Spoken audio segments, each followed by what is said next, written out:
At that time, the United States Army were in Vietnam. Pierre Saint-Amand was part of the team assembled in a top-secret cloud seeding operation known simply as Project Popeye. In May 1967, as monsoon clouds developed over the Ho Chi Minh Trail, Armand and his team put their new weapon to the test. We ejected the material so that it fell into the growing part of the cloud, and it rained very heavily out of it, and everybody was convinced with that one experiment that we'd had done enough. Project Popeye had opened the door to a new and dangerous type of warfare. Some said, if you control the weather, you can control the world. Military planners imagined loading the clouds with radiological, biological, or chemical agents and having them rain on demand. They could attack your enemy using the weather, but deny ever doing so. Allegations were made that cloud seeding had not only made jungle paths impassable, it had also killed thousands of innocent people.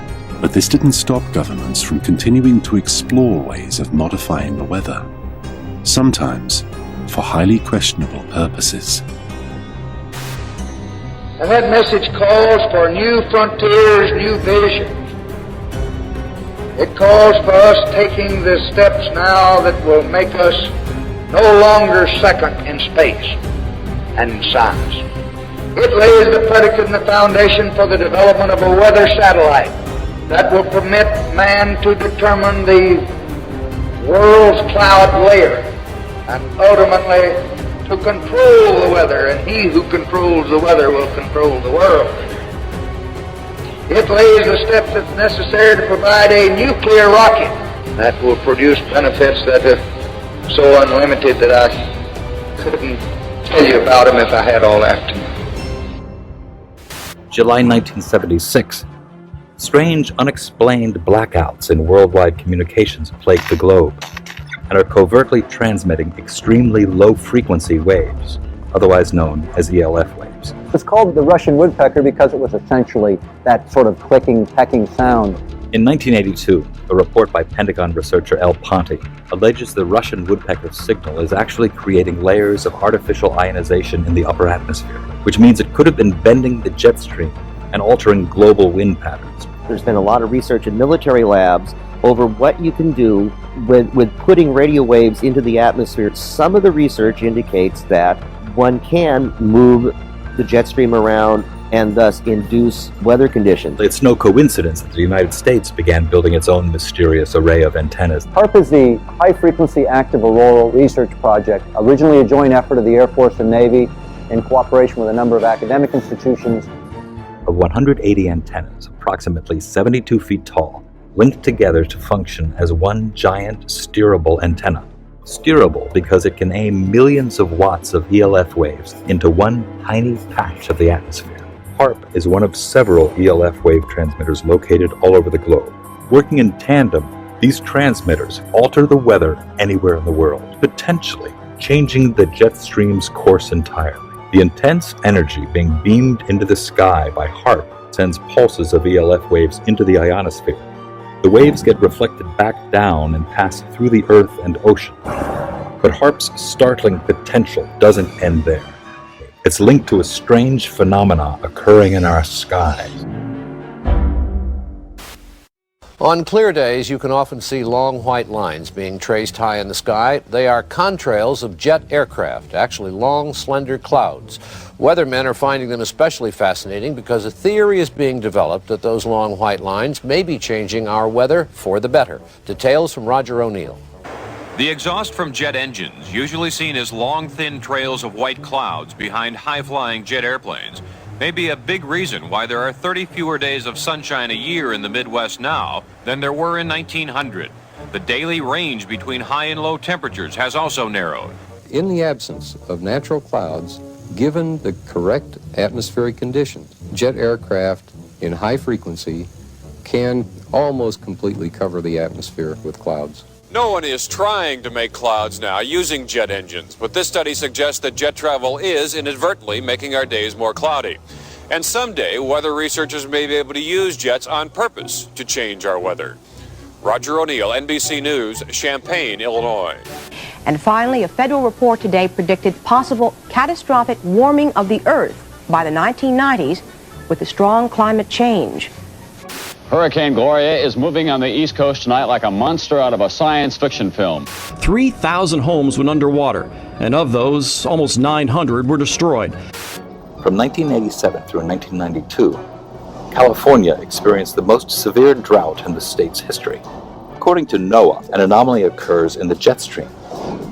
The winds appear to change direction, blowing east to west instead of west to east, indicating the jet stream coming into the west is suddenly much weaker than normal, causing a drought. By 1995, the jet stream returns to normal.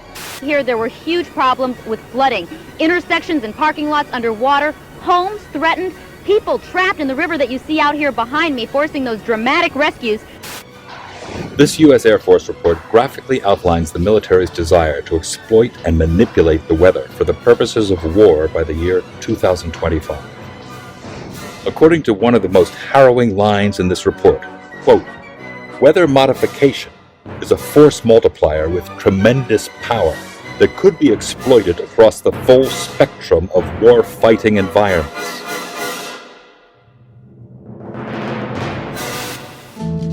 Man-made global warming is no longer just a theory about climate. It is the defining moral and political cause of our age. It is presented in the media as having the stamp of authority of an impressive international organization. From the IPCC, the United Nations Intergovernmental Panel on Climate Change, or IPCC. I've often heard it said that there is a consensus of thousands of scientists on the global warming issue and that humans are causing a catastrophic change to the climate system. Well, I am one scientist, and there are many that simply think that is not true.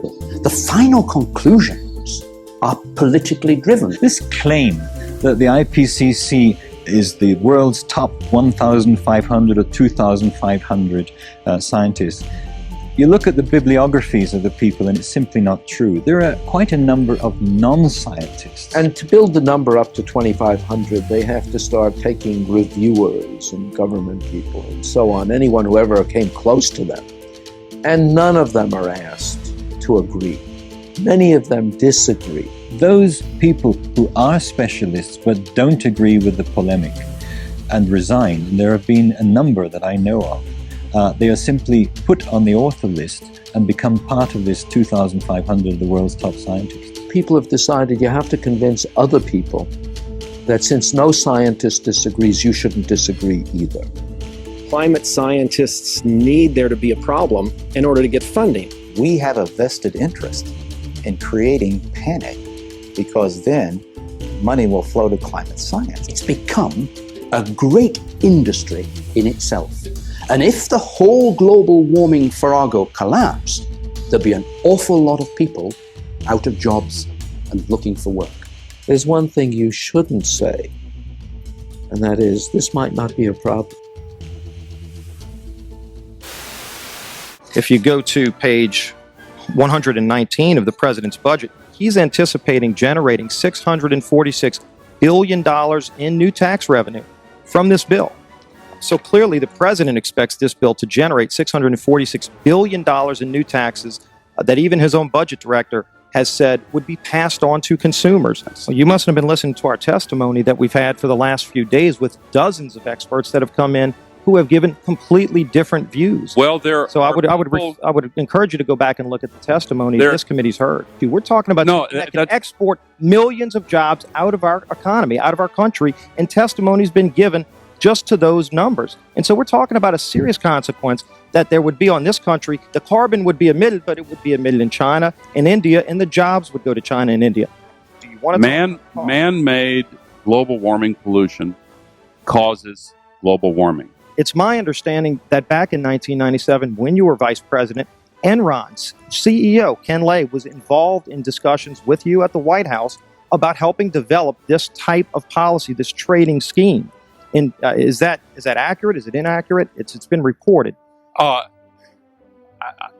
don't know, but I met with Ken Lay, as lots of people did, before anybody knew that he was a crook. And clearly you can see why so many of us are concerned about turning over this country's I energy didn't know him well enough economy. to call him Kenny Boy. You knew him well enough to help devise this trading scheme. And obviously, we know what Enron and these big guys on Wall Street like Goldman Sachs, and I know you've got interest with Goldman Sachs. No. These people, well, that's been reported. Is that not accurate? No, I wish I did. I'm saying that there are going to be big winners and big losers in this bill. And I think that should be noted that companies like Enron helped come up with this trading scheme that would be Enron